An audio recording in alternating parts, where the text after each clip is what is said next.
In last Sunday's gospel, we heard Jesus send the disciples out 2 by 2. They laid hands on many people, prayed over them, anointed them with oil, cured many who were sick. Remember, he told them to take nothing with them because they had to go totally dependent on his Father. Their whole dependence was on God and not on themselves and not on what they would do, but rather what God and Jesus would do through them. There's an interlude in Mark's gospel between that gospel and their return in this one.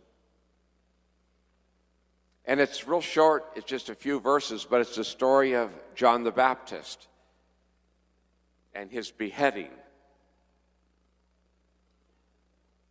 Has nothing to do with what went before, apparently has nothing to do with today's gospel, what comes. It's just sort of stuck in there. Probably, though, it has a lot to do with it. It probably has a lot to do with it because it's another reminder, as Mark loves to do in his gospel, to remind us of the cost of following. You want to go out 2 by 2 and do his work? You want to go out into the world and be his witness out there? There's a price you'll pay for doing that, or you may pay for following. Discipleship is usually costly.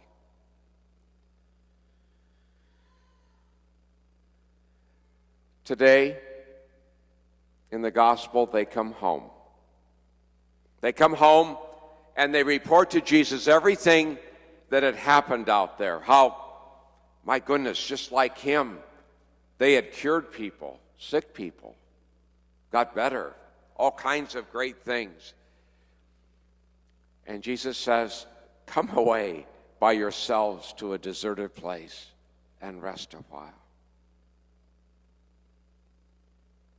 My goodness, what an invitation. Don't you think it's kind of silly how we run around, especially those of you who still have children in school and things, how we run around all during the school year. We just can't wait for summer to come so things will quiet down a little bit.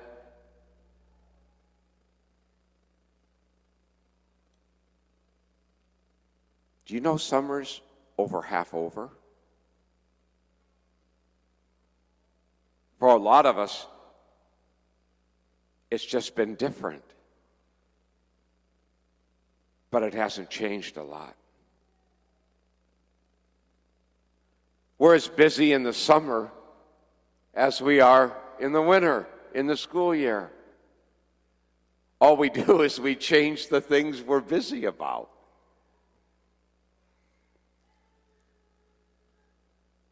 We really live often as if we don't get it.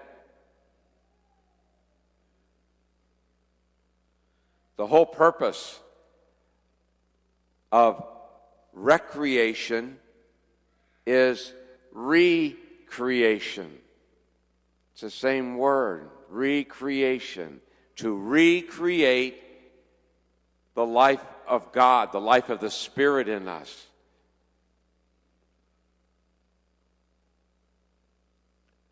I dare say, I think we're so busy, we actually do very, very, very little reflection.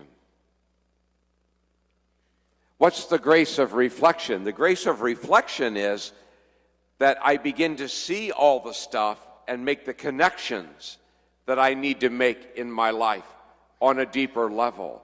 That's what reflection gives you. Our staff went on retreat this last week. I insist when we go on retreat that half the time be spent alone and silent.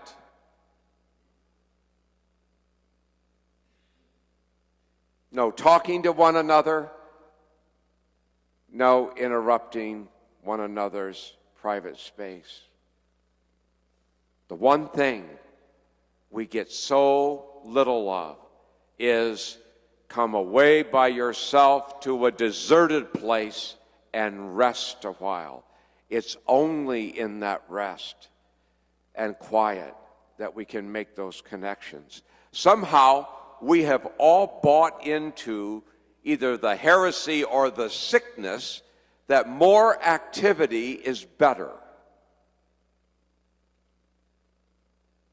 Let's not have our kids involved in one activity. Let's put them in 10 activities. Of course, we have to drive them to 10 activities. It's insane, isn't it? Doesn't it drive you crazy while you're driving them?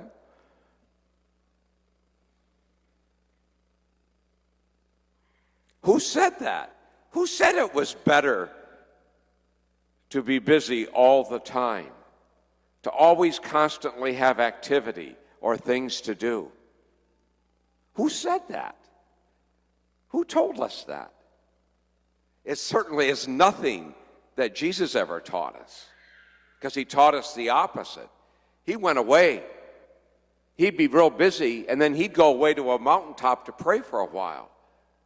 Goodness, if the Messiah did it, if the Master did it, you'd think the disciple would want to do it too. Oh, you're sitting out there saying he hasn't got a clue what it's like to live in our house. Oh, I probably do. I probably do. Just remember this. You created the schedule in your home, not somebody else. If your house is a house that's in constant activity with little reflection and little rest and little time to go away, be quiet, rest a while in the Lord, learn the lessons of all the activities that you're doing and everything else, it's your own fault. I know, I don't like to hear that either. But it's the truth. It is. You remember in Luke, when Luke tells the story of Mary, and it gets to the time when Mary takes Jesus to the temple, and Simeon says, you know, a sort of sorrow is going to pierce your heart, Mary. You know, it says, and Mary reflected on all these things in her heart. Now, there's somebody that got it. She probably had to do a lot of that in her life.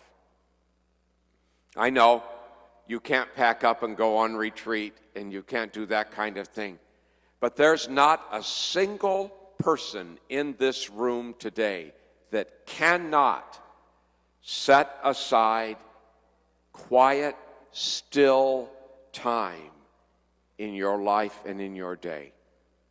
There isn't anybody here who can't do that, who cannot find that 5, 10, 20 minutes, whatever it might be in the course of a schedule, just to think and reflect about what's happening in your life, about what's stirring in your heart, about what your soul's hungry for, about the things around you.